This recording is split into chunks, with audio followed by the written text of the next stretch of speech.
This presentation deals with how to quickly set up and start up 123 Synchronizer 2010 for ACT and Outlook. The first time you run 123 Synchronizer, you most likely will run it from the Start button. So what you do, you click on the Start, into All Programs, and 123 Synchronizer is available right from there. Just click on that, and basically it will start.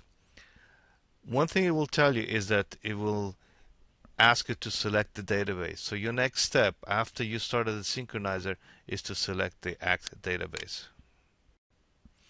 To select the ACT database, you go to the Browse button on the Synchronizer, click on the Browse button, and you can search for the ACT database. It will be a file with a .pad extension. So click on that, and what it will do, once the database is open, 123 Synchronizer will request whether you want to have full synchronization or just one-way conversion of data between ACT and Outlook. For our case here, we actually just click on the Yes button, so we'll have a full synchronization between ACT and Outlook. So any contacts updated in Outlook actually get those updates, make it back over into ACT. Also, when we open database, we need the username, and if there's a password, please, you need to enter your password.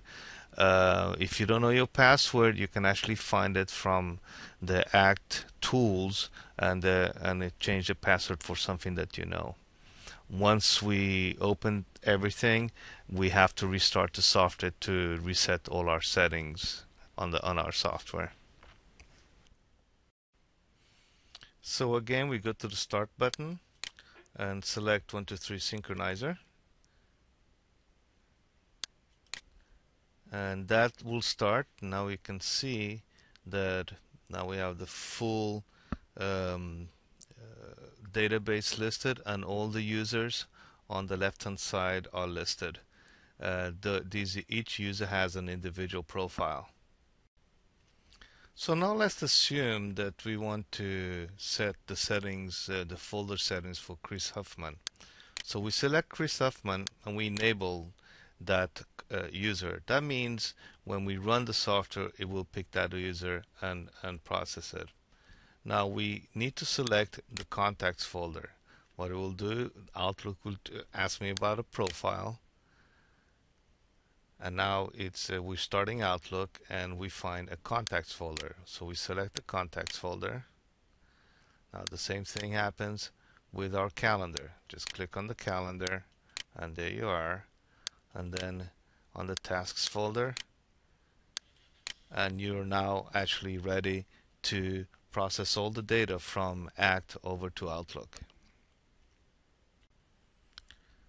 To process all the data from ACT over to Outlook, basically click on the Process button and it will show you the enabled users, which are basically the same, the ones that are check marked on the user list. It will show the enabled users, and just click on Process Users. Let me just bring over and what we'll do, it will go through all the users and then process the users from ACT over to Outlook. It goes through the users, the history, and then it does all the activities. So what we've done here is synchronize the database, the ACT demo database, and we've synchronizing that over to Outlook. And that's it. So now you have all the data in ACT in Outlook. Let's look at Outlook and see how our contact data got into Outlook. One thing you got to notice is if you open Outlook, you will see that none of the contact folders are listed. And that is because Outlook requires this icon to be set or to be clicked, and that will display all the contact folders.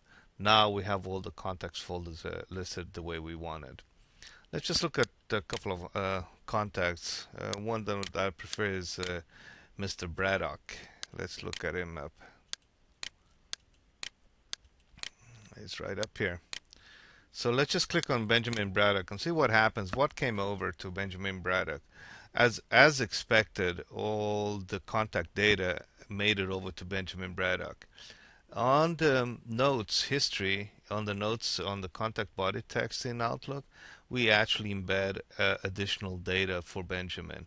In this case, we embed the secondary contact data for Benjamin, as well as any sales opportunities he may have, as well as notes and history.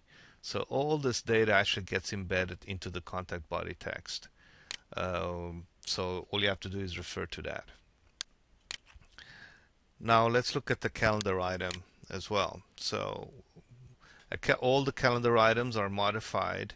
The subject line of the calendar items are modified to basically show who the item is with. So you have Benjamin Braddock from Green Plastics, that's the company, in parentheses, and then the phone number.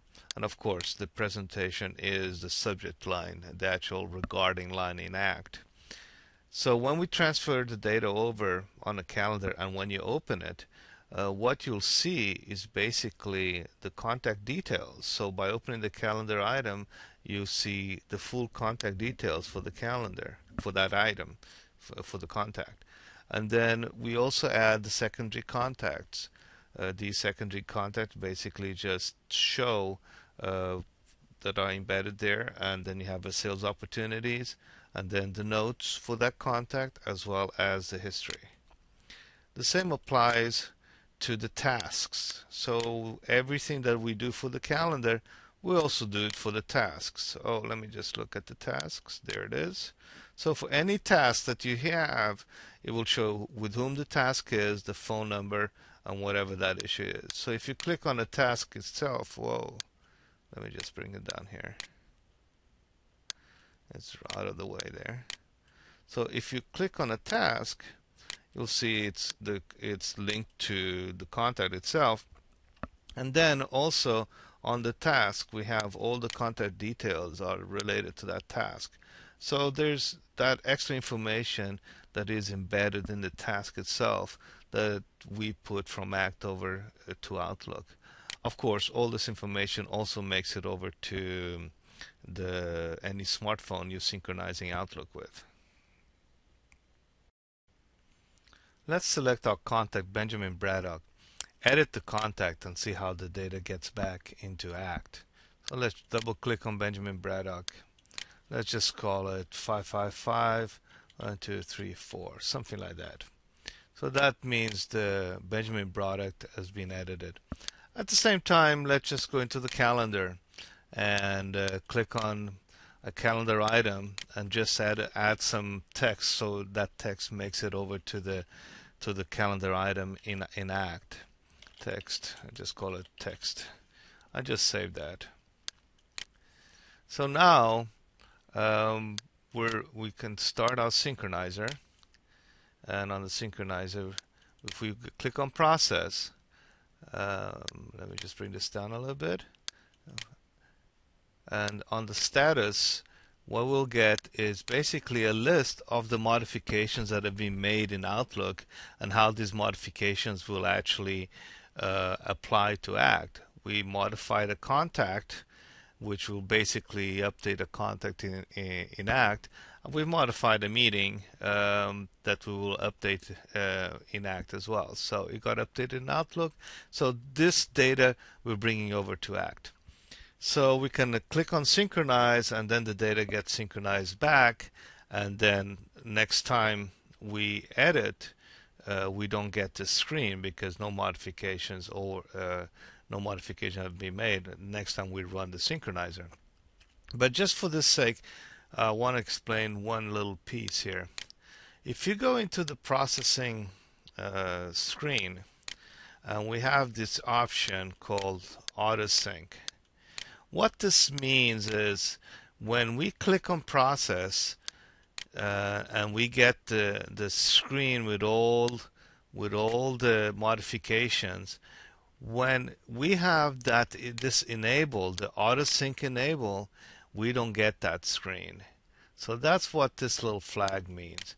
But anyway, let's just go like here, click on processing, and it processes all the contacts and will synchronize, and it says yes, and we basically just synchronize all the contacts in the ACT database. So if you press again, you will find that no screen is going to pop up, and you'll get on the screen of the status, you'll get this particular message saying that everything is done and just restart ACT.